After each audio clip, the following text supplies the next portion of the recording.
Hello everyone.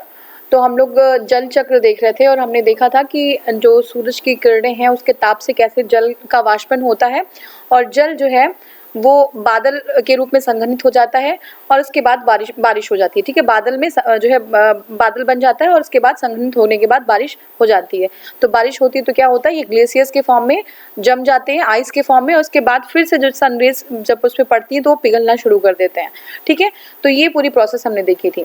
हमने देखा था कि जो मूल रोम है, ठीक है, यानी कि जो रूट हेयर्स हैं उनके थ्रू जो है जल पौधे जो है आपकी मिट्टी से, मृदा से जल का अवशोषण करते हैं। ठीक है, तो देखिए इसके अलावा यह कारण भी है कि खेतों में उर्वरक जो होते हैं, फर्टिलाइजर्स का प्रयोग करने पर यदि शीघ्र ही जल खेतों की सिंचाई नहीं होती है जल में, ठीक है, जैसे मान लीजिए हमने फर्टिलाइजर डाला और इसके बाद हमने फर्टिलाइजर डालने के बाद जल हमने नहीं डाला, ठीक है, तो क्या होगा कि जो मृदा का विलयन होता है वो सांद्र हो जाता है, कॉन्सेंट्रेटेड हो जाता है, बहुत गाढ़ा हो जाता है।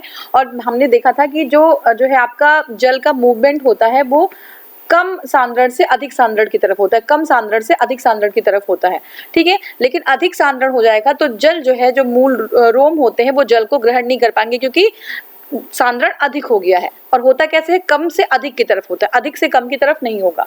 ठीक है, तो क्या होगा, सांद्रण जो है वहां पे जल का जो मूवमेंट है वो रुक जाएगा और जब मूवमेंट रुक जाएगा तो पौधे मुरझा जाएंगे। आपने देखा होगा कि जैसे जब कोई जो है किसान है या फिर आप कभी गांव गए होंगे, गांव में खेतों को देखा होगा, तो जब फर्टिलाइजर डालते हैं तो वहां पे क्या, उसमें जो है जल भी डालते हैं ताकि सांद्रता ना बढ़ जाए। अगर सांद्रता बढ़ जाएगी तो क्या होगा, जल का अवशोषण नहीं होगा और पौधे जो है खराब हो जाएंगे कुछ देर बाद। ठीक है, तो ये चीज हो जाती है। अब देखिए, जल अवशोषण प्रायः क्या होता है, प्राप्त भूमि जल, अवेलेबल सॉइल वाटर। देखिए जल का अवशोषण किन किन चीजों पर डिपेंड करता है, ये यहाँ पे बताया हुआ है। प्राप्य भूमि जल, प्राप्य भूमि जल मतलब अवेलेबल सॉइल वाटर। वाटर में ऑब्वियस सी बात है कि अगर जहाँ पे सॉइल में वाटर ही नहीं होगा तो कहाँ से अवशोषण होगा। ठीक है, तो अवेलेबल सॉइल वाटर पे डिपेंड करता है जल का अवशोषण। मृदा के तापन पे है ना, मृदा है उसका तापमान कितना है उस पर डिपेंड करेगा मृदा विलयन की सांद्रता। ठीक है, मृदा में जो विलयन है उसकी सांद्रता कम है या ज्यादा है उस पर डिपेंड करता है, या फिर मृदा की वायु या सोलर एयर के जो है उसमें, ठीक है, कि मृदा में जो है वायु कितनी है। वायु मतलब समझ रहे हैं, मृदा में जैसे गांव में जो मिट्टी होती है उसको चेपा बोलते हैं, अगर आपको पता होगा तो। वो मिट्टी जो है इकट्ठी होती है, ठीक है, भुरभुरी मिट्टी नहीं होती है। तो जब मिट्टी एकदम से जो है एक दूसरे से बधी हुई होती है काफी, तो उसमें जो है जो सॉयल एयर होता है या मृदा की जो वायु होती है वो बहुत कम होती है। इसलिए क्या करते हैं, इसलिए जोता जाता है खेत को, चाहे ट्रैक्टर के माध्यम से, चाहे जो है जो हमारे जानवरों के माध्यम से जब जोता जाता है तो क्या होता है कि जो मिट्टी होती है वो उखड़ जाती है और मिट्टी जो है भुरभुरी हो जाती है। ठीक है, तो उसमें जो है जो सॉइल एयर होते हैं उसकी मात्रा ज्यादा हो जाती है, तो जल अवशोषण करने की जो कैपेबिलिटी होती है वो भी बढ़ जाती है। ठीक है ना, तो इस प्रकार जलमंडल में स्थित जल चक्र द्वारा पर्यावरण में अपनी भूमिका विभिन्न प्रकार से जो है निभाता रहता है। ठीक है, जल चक्र के साथ साथ वायुमंडल में होने वाली गतिविधियां भी पर्यावरण में महत्वपूर्ण भूमिका निभाती हैं। ये हमारा हो गया नोट्स। अगर आपने नोट्स अच्छे से समझा होगा तो क्वेश्चन सारे आप कवर कर लेंगे। ठीक है, आप देखिए इसमें क्या है, निम्नलिखित पर विचार करिए। देखिए, प्रकाश संश्लेषण, श्वसन, जैव पदार्थों का अपक्षय और ज्वालामुखी प्रक्रियाएं। पूछ रहे हैं कि कौन सी क्रिया कार्बन चक्र में कार्बन डाइऑक्साइड जोड़ती है। ठीक है, तो प्रकाश संश्लेषण जोड़ती है। बताइए, प्रकाश संश्लेषण में क्या होता है, कार्बन जो है जोड़ेगी नहीं, कार्बन को अवशोषण करती है, ऑक्सीजन को जोड़ेगी। ठीक है, तो ये हमारा एक गलत हो जाएगा, बाकी सारा सही है। ठीक है, श्वसन करते तो क्या होता है, कार्बन जोड़ते हैं हम, है ना। श्वसन में हम क्या करते हैं, कार्बन डाइऑक्साइड निकालते हैं। जैव पदार्थों का अपक्षय होता है तब भी कार्बन निकलता है। ज्वालामुखी क्रिया होती है तो भी कार्बन निकलता है। ठीक है, तो ये हो गया हमारा। नेक्स्ट देखते हैं। देखिए, पृथ्वी में कार्बन चक्र में कार्बनिक पदार्थों के अपघटन।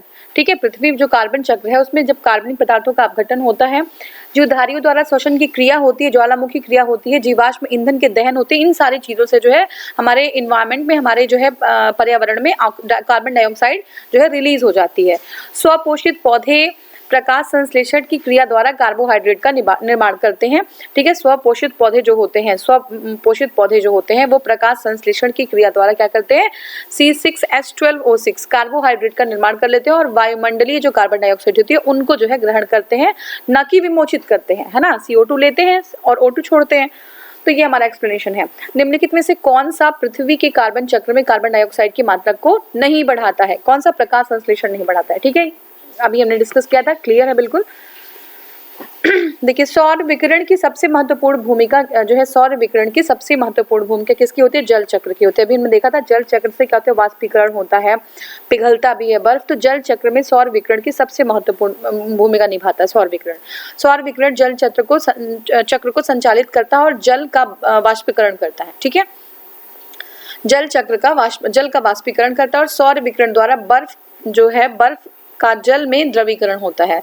सौर विकिरण द्वारा बर्फ का जल में द्रवीकरण होता है। जल चक्र हाइड्रोस्फीयर में जल की विभिन्न गतिविधियों को दर्शाता है। ठीक है, जल चक्र क्या करता है? हाइड्रोस्फीयर में जल की विभिन्न गतियां हैं उनको दर्शाता है। वर्षा की मात्रा पर निर्भर करता है। क्या वर्षा की मात्रा निर्भर करती है किस पे, ये बताना है। देखिए वायुमंडल में प्रेजेंट जो है हमारी नमी है, ठीक है, हमारी नमी जितनी प्रेजेंट है वायुमंडल में उसी पे डिपेंड करती है। अगर नमी नहीं रहेगी तो बारिश कहाँ से होगी? ठीक है, तो उसकी नमी की मात्रा पे। तो देखिए वायुमंडल में नमी की मात्रा का निर्धारण करती है। ठीक है, वायुमंडल में नमी वर्षा का निर्धारण करती है। वायुमंडल में नमी, देखिए यहाँ पे इन लोगों ने जो है ये कुछ कॉमा वगैरह लगाया ही नहीं है, सिंपल जो है पूरा सेंटेंस दे दे। देखिए वायुमंडल में जो नमी होती है वो वर्षा की मात्रा का निर्धारण करती है। सभी प्रकार की वर्षा का मात्रा, बूंदाबांदी, जो देखिए वर्षा जो है जितनी नमी है उसी प्रकार से वर्षा, अगर नमी कम है तो बूंदाबांदी होकर रह जाएगी, नमी ज्यादा है तो वर्षा बर्फबारी ये सब चीजें हो जाएंगी। तो ठीक है, नमी जो है वो डिसाइड करता है कि किस तरीके की जो है आपके रेन होने वाली है। ठीक है, रेनफॉल होगा, हेल स्टॉर्म होगा, या फिर जो है कैसे होगा। इस तरीके से नमी की मात्रा जो है, बारिश की मात्रा एक दूसरे से रिलेटेड है सीधे। कई प्रतिरोपित पौधे इसलिए नहीं उगते क्यों मूल रोम नष्ट हो जाते हैं, इसलिए नहीं उगते। देखिए यहाँ पे, हाँ देखिए प्रत्यारोपण के दौरान, जो प्रत्यारोपण जब करते हैं तो इसके दौरान जो मूल रोम्स होते हैं वो नष्ट हो जाते हैं, और मूल रोम ही क्या करते हैं? पानी को अवशोषित करते हैं। जब मूल रोम नहीं रहेंगे तो पानी का अवशोषण नहीं होगा, इसलिए जो है वो सूख जाते हैं। देखिए पौधों के अधिकांशतः जो प्रतिरोपण के कारण जो है जो मूल रोम होते हैं वो नष्ट हो जाते हैं, इसलिए प्रतिरोपण पौधे में वृद्धि नहीं होती। खेतों में उर्वरकों का प्रयोग करने पर यदि शीघ्र ही जल से सिंचाई नहीं होती है तो मृदा विलयन की सांद्रता अधिक हो जाती है। इससे जो जड़ के मूल रोमों द्वारा जल अवशोषित करना कठिन हो जाता है। अभी हमने देखा था, ठीक है, तो जल जो है अवशोषित करना टफ हो जाता है। वायुमंडल अब हमारा नेक्स्ट टॉपिक है, वायुमंडल को हम कवर करेंगे। ठीक है, देखते हैं। हाँ तो देखते हैं हम लोग, ठीक है, चलिए अब नोट्स पहले हम लोग कवर करेंगे वायुमंडल के लिए, उसके बाद नोट्स आप समझिएगा ध्यान से, उसके बाद जो है आप क्वेश्चन आंसर अपने आप कर लेंगे। नोट्स देखिए, रासायनिक संगठन के आधार पर पदार्थ को तत्व, यौगिक और मिश्रण के रूप में परिवर्तित किया जाता है। समझिए, रासायनिक संगठन यानी कि केमिकल कॉम्पोजिशन किसी चीज का कैसा है, उसी के जो है बेस पे हम किसी चीज को तत्व, ठीक है, यौगिक और मिश्रण, ठीक है, यानी कि तत्व मतलब एलिमेंट, यौगिक मतलब होता है कंपाउंड और मिश्रण मतलब होता है मिक्सचर, इसमें हम डिवाइड करते हैं। तत्व क्या होता है? तत्व पदार्थ का साधारणतम रूप होता है जिसको हम और तोड़ नहीं सकते। कोई चीज बिल्कुल जो साधारण होता है उसको और डिवाइड नहीं किया जा सकता, ठीक है, उसको हम कहते हैं तत्व। यौगिक क्या होता है? यौगिक वो पदार्थ होता है जिसमें दो या दो से अधिक जो है अधिक तत्व द्रव्यमान के एक स्थिर अनुपात में संयोजित होते हैं। क्या होता है? जिसमें दो या दो से अधिक जो है तत्व द्रव्यमान के एक स्थिर अनुपात में संयोजित होते हैं, ठीक है। तो यानी कि यहाँ पे दो या दो से अधिक तत्व होता है और इनका एक अनुपात, एक रेशियो जो है वो डेफिनेट होता है, ठीक है। मिश्रण क्या होता है? मिश्रण ऐसा पदार्थ होता है जिसमें दो या दो से अधिक तत्व या यौगिक किसी भी अनुपात में साधारण रूप से मिश्रित होते हैं। अब देखिए, हमने तत्व देखा, उसको और डिवाइड ही नहीं कर सकते। यौगिक में क्या है? दो या दो से अधिक तत्व होते हैं लेकिन उनका रेशियो निश्चित होता है। मिश्रण में क्या है? दो या दो से अधिक तत्व या यौगिक हो सकते हैं लेकिन उनका रेशियो जो है वो सर्टेन नहीं होता, किसी भी रेशियो में हो जाता है, ठीक है। जैसे हमारे वायुमंडल में जो गैसेस होती हैं उनका कोई रेशियो निश्चित है नहीं है, ठीक है। अगर हमने ज़्यादा जो है अमाउंट हमने कार्बन डाइऑक्साइड डाल दिया तो जो है उनका अमाउंट ज़्यादा हो जाएगा, नंबर बढ़ जाएगा, है ना। इसी को तो हम इन्वायरमेंटल पोल्यूशन कहते हैं, ठीक है ना। तो हम जो है वायु प्रदूषण कर देते हैं, तो ये चीज हो गई हमारी। देखिए, वायु विभिन्न गैसों का मिश्रण है। पृथ्वी के परितः विद्यमान गैसें, जो पृथ्वी को जो है चारों तरफ से घेरी हुई जो गैसें हैं, उनके समूह को वायुमंडल कहते हैं। इसमें नाइट्रोजन होता है, ऑक्सीजन होता है, कार्बन डाइऑक्साइड होता है तथा और भी गैसें पाई जाती हैं, ठीक है। गैसों का ये जो मिश्रण होता है वो एटमॉस्फेयर में पाया जाता है। कहाँ पे होता है गैसों का मिश्रण? एटमॉस्फेयर में पाया जाता है, ठीक है, एटमॉस्फेयर में पाया जाता है, ठीक है। अब देखिए, इस मिश्रण में सबसे ज्यादा मात्रा अगर किसी चीज की होती है तो किसकी होती है? सबसे ज्यादा जो मात्रा होती है वो होती है आपकी हाँ, ये जो सबसे ज़्यादा मात्रा होती है वो नाइट्रोजन की होती है, ठीक है। नाइट्रोजन आपको पता है कि नाइट्रोजन सबसे ज़्यादा मात्रा में होता है। तो अब ये जो आपका लिस्ट है, ये लिस्ट आपको याद होना बहुत ज़रूरी है, क्योंकि इस लिस्ट से सीधे डायरेक्ट क्वेश्चन उठा के पूछ लेते हैं, ठीक है, किसकी कितनी मात्रा होती है। तो नाइट्रोजन की 78.08% होती है, कितनी, 78.08%, ठीक है। ऑक्सीजन की होती है 20.95, जिसको हम 21% भी कह देते हैं। ऑर्गन की होती है 0.93%, ठीक है। कार्बन डाइऑक्साइड की होती है 0.038%, कितना, 0.038%। नियॉन की होती है 0.0018%, हीलियम की होती है 0.0008%, ठीक है। और मीथेन की होती है 0.00017%। अब अगर इसको ऐसे क्रम में भी लगाने के लिए आ जाए, किसकी मात्रा ज़्यादा किसकी मात्रा कम, तो आपको ये चीज़ आनी चाहिए, ठीक है। नाइट्रोजन की अप्रॉक्सीमेटली 78%, ऑक्सीजन की 21%, ऑर्गन की 0.93%, वेरी इजी। कार्बन डाइऑक्साइड देख लीजिए 0.03%, ठीक है, 0.038%। नियॉन की होती है 0.0018%, हीलियम की क्या होगी 0.00005%, मीथेन की क्या होगी 0.00017%, ठीक है। तो ये आपका होता है, एक बार इसको बहुत ध्यान से देख लीजिएगा, ठीक है। अब देखिए, स्वपोषी पौधे जो हैं वो प्राण वायु ऑक्सीजन का उत्सर्जन करते हैं। जो स्वपोषी पौधे मतलब होते हैं जो अपना भोजन खुद बनाते हैं, तो वो क्या करते हैं, ऑक्सीजन को रिलीज करते हैं, उत्सर्जन करते हैं, और वायुमंडल को दूषित करने वाली या ग्लोबल वार्मिंग फैलाने वाली जो O2 है, ऑक्सीजन है, वो जो है क्या कर देते हैं, उनका अवशोषण करते हैं। तो बहुत ही ज़्यादा इंपॉर्टेंट है पौधे हमारे लिए, ठीक है। जो चीज़ें हमारे लिए हार्मफुल हैं, जो हमारे लिए जो गैस, जो कार्बन डाइऑक्साइड है, जो हमारे इन्वायरमेंट को पोल्यूट कर रही है, इवन ग्लोबल वार्मिंग गैस है, एक बहुत बड़ी ग्लोबल वार्मिंग गैस क्या होती है, जो हमारे जो है वायुमंडल का तापन जो है उसको बढ़ा देते हैं।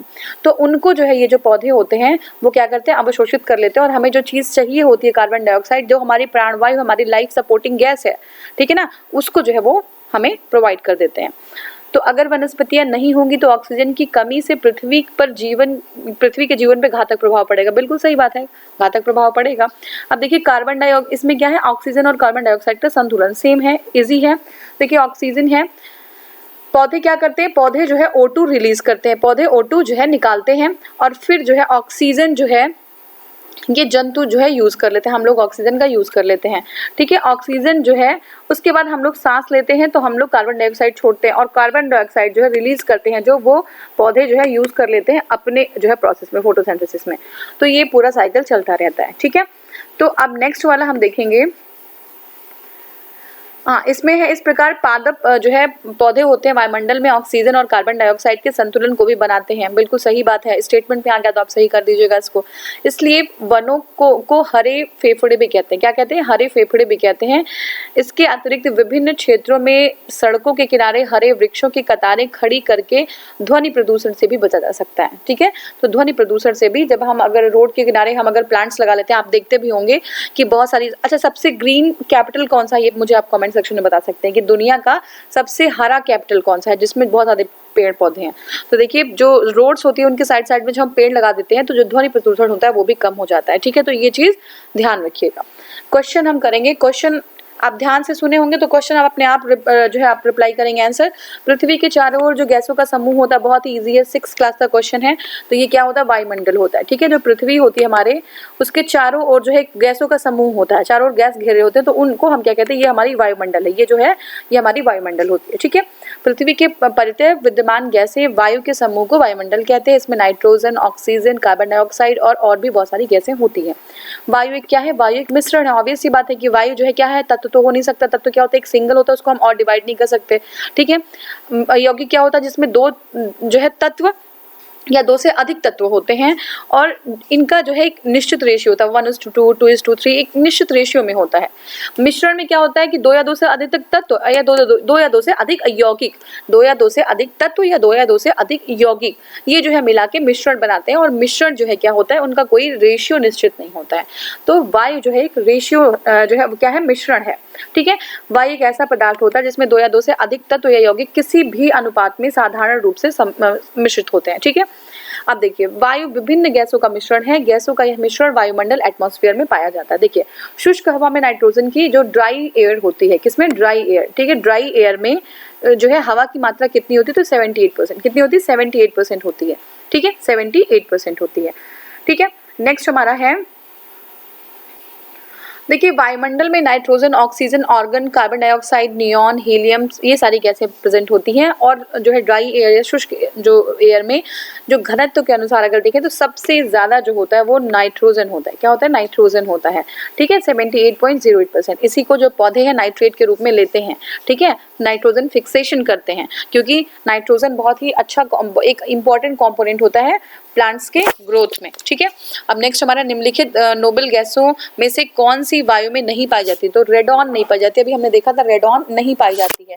कौन सी पाई जाती है? हीलियम होता है, ऑर्गन होता है, नियॉन होता है, बट रेडॉन नहीं होता है। ठीक है, हीलियम, ऑर्गन और नियॉन होता है लेकिन रेडॉन नहीं होता है। ठीक है, तो ये हो गया हमारा, रेडॉन नहीं होता है। ठीक है, अब हमारा देखेंगे वातावरण में सर्वाधिक जो है प्रतिशत किसका होता है? तो देखिए सर्वाधिक 78% जो होता है वो नाइट्रोजन होता है। ठीक है, हाँ, हवा में जिस गैस की मात्रा सबसे अधिक होती है नाइट्रोजन। सेम क्वेश्चन है, यदि पृथ्वी पर पाई जाने वाली वनस्पतियां या पेड़ पौधे समाप्त हो जाएं तो कौन सी गैस कम हो जाएगी? तो ऑब्वियस सी बात है कि वो हमें ऑक्सीजन देता है तो ऑक्सीजन ही कम हो जाएगा और कार्बन डाइऑक्साइड बहुत अधिक हो जाएगा। कौन जो है यूज करेगा कार्बन डाइऑक्साइड? ठीक है, पेड़ पौधे वायु प्राण ऑक्सीजन का उत्सर्जन करते हैं और वायुमंडल में वायुमंडल को दूषित करने वाली, ग्लोबल वार्मिंग फैलाने वाली जो गैस जिम्मेदार है जो है कार्बन डाइऑक्साइड, उसका अवशोषण कर लेते हैं। अगर हमारे ये प्लांट्स नहीं रहेंगे तो क्या होगा? ऑक्सीजन की कमी हो जाएगी पृथ्वी पर और ये जो हमारे ह्यूमन बीइंग या जो इतनी भी जीव जंतु हैं उनके ऊपर बहुत घातक प्रभाव पड़ेगा इसका। ठीक है, निम्नलिखित में से कौन सा कार्य पौधे का नहीं है? ठीक है, वायु प्रदूषण फैलाना। तो देखिए वायु प्रदूषण नहीं फैलाते बल्कि रोकते हैं इसको।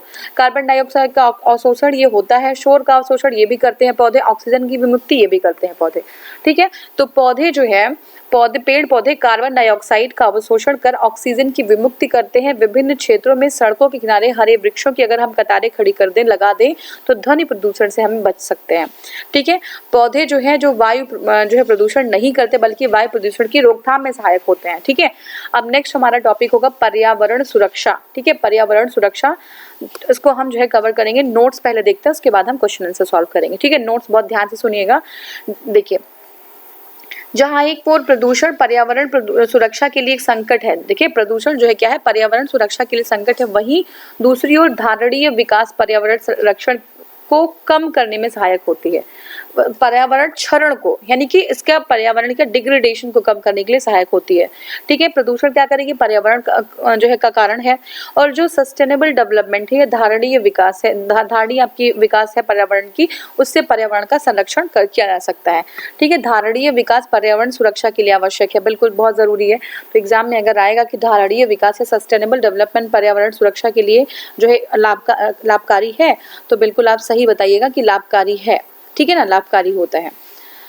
ये हो गया हमारा। नेक्स्ट हमारा है धारणीय विकास एवं कागज के थैलों का प्रयोग पर्यावरण सुरक्षा के सकारात्मक पहलू से संबंधित है। कागज के थैले का यूज करेंगे तो क्या होगा? जल्दी ही वो डिग्रेड हो जाएगा। अगर हम पॉलीथीन का यूज करेंगे तो पॉलीथीन थाउजेंड्स ऑफ ईयर्स पड़ा रहता है सॉइल के अंदर, लेकिन वो जो है क्या होता है? वो टूटता नहीं है, वो विभक्त नहीं होता, डिग्रेड नहीं हो पाता है। जो बैक्टीरिया होते हैं उसको और छोटे पार्ट्स में डिवाइड नहीं कर पाते हैं। ठीक है, तो ये होता है। आर्टिफिशियल बैक्टीरिया जो है लोगों ने बनाया है जो उनको जो है और विभाजित कर सकते हैं। ठीक है, तो ये अभी नया जो है करंट का जो इशू है ये, लेकिन इन जनरल वो जो है अपने आप से बायोडिग्रेडेबल नहीं होता है। ठीक है, बायोडिग्रेडेबल नहीं होता है। ठीक है, अब देखिए धारणीय विकास एवं कागज के थैलों का प्रयोग पर्यावरणीय सुरक्षा के सकारात्मक पहलू है। वातानुकूलन का पर्यावरणीय सुरक्षा के नकारात्मक पहलू से संबंधित है। ठीक है, वातानुकूलन मतलब जो एयर कंडीशनिंग है वो जो है नकारात्मक पहलू है, जबकि गरीबी कम करने से पर्यावरण पर नकारात्मक और सकारात्मक दोनों प्रभाव पड़ते हैं। ठीक है, तो ये सब बहुत इंपॉर्टेंट, ये सीधे सीधे स्टेटमेंट आ जाते हैं। ठीक है, जो गरीबी कम करना जो है पर्यावरण पे नकारात्मक प्रभाव भी डाल सकता है और सकारात्मक भी। कैसे? देखिए, जो गरीबी जब कम होगी तो लोग जो है ये जो फॉसिल फ्यूल है उसका यूज कम करेंगे। फॉसिल फ्यूल मतलब लकड़ी और ये जो ईंधन इस तरीके की हैं, यूज कम करेंगे तो पर्यावरण पे हमारे सकारात्मक प्रभाव पड़ेगा। लेकिन अगर लोग जो है गरीबी से दूर होकर अमीर बन जाते हैं, है ना, अफोर्डेबल चीजें हो जाती हैं उनके लिए, तो वो कार का यूज करेंगे तो उसमें से जो है गैसेस निकलेंगी, है ना, उसमें से जो है पोल्यूटेंट्स निकलेंगे। तो ये जो है सकारात्मक प्रभाव भी डाल सकते हैं और नकारात्मक भी। दूसरे दृष्टि से देखा जाए तो गरीबी का पर्यावरण से अप्रत्यक्ष संबंध है, जबकि धारणीय विकास कागज के थैलों का प्रयोग एवं वातानुकूलित जो वातानुकूलन है का पर्यावरण से प्रत्यक्ष संबंध है। क्लियर हुआ आपको? देखिए गरीबी का जो है अप्रत्यक्ष संबंध है, ठीक है, लेकिन ये जो धारणीय विकास है, सस्टेनेबल डेवलपमेंट और कागज के थैलों का यूज करेंगे हम, प्लास्टिक का ना करके हम एयर कंडीशनिंग का यूज करते हैं, तो ये हमारे इन्वायरमेंट के लिए डायरेक्टली रिलेटेड है ये, ठीक है, डायरेक्टली उसको हार्म कर सकता है, ठीक है। वहीं दूसरी ओर प्राकृतिक आवास का विनाश, ठीक है, जैव विविधता की हानि या प्राकृतिक जो संसाधन है उसके क्षरण से होने से पर्यावरण के होने वाले नुकसान को पर्यावरण अपकर्षण कहते हैं। उसको क्या कहते हैं? पर्यावरण अपकर्षण कहते हैं, ठीक है। तो ये सारी चीजें होती हैं तो पर्यावरण अपकर्षण होता है किससे? प्राकृतिक अगर आवास है ना, नेचुरल जो आवास है उसको हम हैबिटेट को डिस्ट्रॉय कर देते हैं, उसमें बहुत सारे जीव जंतु रहते हैं, उनको नुकसान पहुंचेगा, है ना, पहुंचेगा कि नहीं पहुंचेगा। जहाँ पे अगर जो है एनिमल्स रहते हैं, माइक्रोब्स रहते हैं, हाथी रह रहे हैं, अगर उनका हम जो है क्या कर देते हैं, उसका हम उनका पर्यावरण ही खत्म कर देते हैं, उनका हम आवास ही खत्म कर देते हैं, तो धीरे धीरे वो लोग भी खत्म हो जाएंगे, ठीक है। पहली बात तो ये जैव विविधता की हानि, ठीक है। जैव विविधता मतलब पूरा इकोसिस्टम जो होता है वो जो है एक दूसरे से कनेक्टेड होते हैं एनिमल्स। अगर एक की हानि हो गई, अगर हिरन मर गया तो फिर शेर के ऊपर संकट आ जाता है, ठीक है ना। हिरन मर गया तो शेर के ऊपर संकट आ जाएगा, तो ये सारी स्थिति जो होती है इससे जो है एक प्रॉब्लम क्रिएट हो जाती है, ठीक है। तो ये जो है पर्यावरण और प्राकृतिक संसाधन का क्षरण होगा, जैसे पेड़ पौधे कट जाएंगे और भी जो प्राकृतिक संसाधन, तो भी हमारा पर्यावरण, इसको अपकर्षण कहा जाता है। अब समझिए पर्यावरण अपकर्षण प्राकृतिक या मानव जनित होता है, ठीक है। ये प्राकृतिक भी हो सकता है, मानव जनित। अगर कहीं जो है मान लीजिए नेचुरल डिजास्टर आ गया है ना, तो नेचुरल डिजास्टर क्या है? ये जो है नेचुरल है, ठीक है। लेकिन अगर ह्यूमन इंड्यूस्ड कोई चीज हो रही है, आदमी ही जाके काट रहा है, आदमी डिस्ट्रॉय कर रहा है, तो ये दोनों ही तरीके से हो सकती हैं, ठीक है। अब जबकि अपक्षय चट्टानों की टूट फूट की वह प्रक्रिया जिसके अंतर्गत चट्टानें विघटन या वियोजन द्वारा ढीली पड़कर एवं विदीर्ण होकर अपने स्थान पर ही बिखर जाती। समझिए अपक्षय में क्या होता है? अपक्षय में क्या होता है कि चट्टानें जो है टूट जाती हैं, जिसकी वजह से वो टूट क्यों जाती है? केमिकल रिएक्शंस होते रहते हैं, तेज धूप पड़ेगी, फिर ठंड पड़ने लगेगा, तो ऐसे उसमें जो है क्रैक आ जाता है और वो टूट जाती है, टूट के अपने ही स्थान पे जो है वो बिखरने लगती हैं। अब देखिए पर्यावरण की सुरक्षा के लिए धारणीय विकास एक उपयोगी युक्ति है, ठीक है। पर्यावरण की धारणीय विकास आपने देख लिया था कि अपनी जो है हमने यूज किया और हमें अपने फ्यूचर के लिए भी सोच के रखना है, तो ये धारणीय विकास है। तो ये पर्यावरण को जो है सेफ करके हम चीजें करते हैं, तो ये जो है एक बहुत इंपॉर्टेंट पहलू है। धारणीय विकास एवं पर्यावरण सुरक्षा आपस में अंतर संबंध रखते हैं, बिल्कुल सही अंतर संबंध रखते हैं। एग्जाम में आएगा तो बिल्कुल आप इसको सही लगाइएगा, ठीक है ना। क्वेश्चन हमारा है पर्यावरण अपकर्षण से क्या अभिप्राय है? तो क्या है? पर्यावरणीय गुणों का पूर्ण रूप से निम्नीकरण, ठीक है। अपकर्षण है, देख लीजिएगा, अपकर्षण है, निम्नीकरण हो रहा है। मानवीय क्रियाकलापों के विपरीत से विपरीत परिवर्तन लाना, ठीक है। तीसरा आपका है पारिस्थितिकीय विभिन्नता के परिणाम स्वरूप पारिस्थितिकीय असंतुलन, तो सही है, बिल्कुल सही है, सारी जो है पर्यावरण अपकर्षण के लिए जिम्मेदार है, ठीक है। नेक्स्ट हमारा है देखिए प्राकृतिक आवास का विनाश, जैव विविधता की हानि या प्राकृतिक संसाधनों के क्षरण से पर्यावरण के होने जो उसमें बहुत सारे नुकसान होते हैं और इससे पर्यावरण अपकर्षण इसको हम कहते हैं, ठीक है। अपक्षय का विचार संबंधित है किससे? एक प्राकृतिक क्रिया जो चट्टानों को सूक्ष्म रूप में विभक्त करती है, उसको अपक्षय कहते हैं, ठीक है, अपक्षय कहते हैं। पर्यावरण चट्टानों की टूट फूट की वह प्रक्रिया जिसके अंतर्गत चट्टानें विघटित तथा वियोजित हो जाती हैं, उससे ढीली पड़ जाती हैं और वो जो है टूट फूट के अपने स्थान पर बिखर जाती हैं। नेक्स्ट है निम्नलिखित में से एक का संबंध पर्यावरणीय सुरक्षा से नहीं है। किसका नहीं है? देखिए धारणीय विकास का है, बिल्कुल, वातानुकूलन का जो है ना, और कागज के थैलों का उपयोग भी है, लेकिन जो गरीबी कम करना है वो नहीं है, ठीक है। ये जो है निगेटिव अप्रत्यक्ष रूप से संबंधित है, संबंधित तो है लेकिन अप्रत्यक्ष रूप से संबंधित। देखिए धारणीय विकास एवं कागज के थैलों का प्रयोग पर्यावरणीय सुरक्षा के लिए सकारात्मक पहलू से संबंधित है। वातानुकूलन का पर्यावरण सुरक्षा के नकारात्मक पहलू से संबंधित है ना, वातानुकूलन नकारात्मक हो जाएगा, जबकि गरीबी कम करने से पर्यावरण पर नकारात्मक और सकारात्मक दोनों तरीके के प्रभाव पड़ते हैं, ठीक है ना। इससे क्या होता है कि गरीबी का पर्यावरण पर संबंध तो है लेकिन प्रत्यक्ष नहीं है, अप्रत्यक्ष संबंध, डायरेक्ट नहीं है, इनडायरेक्ट है।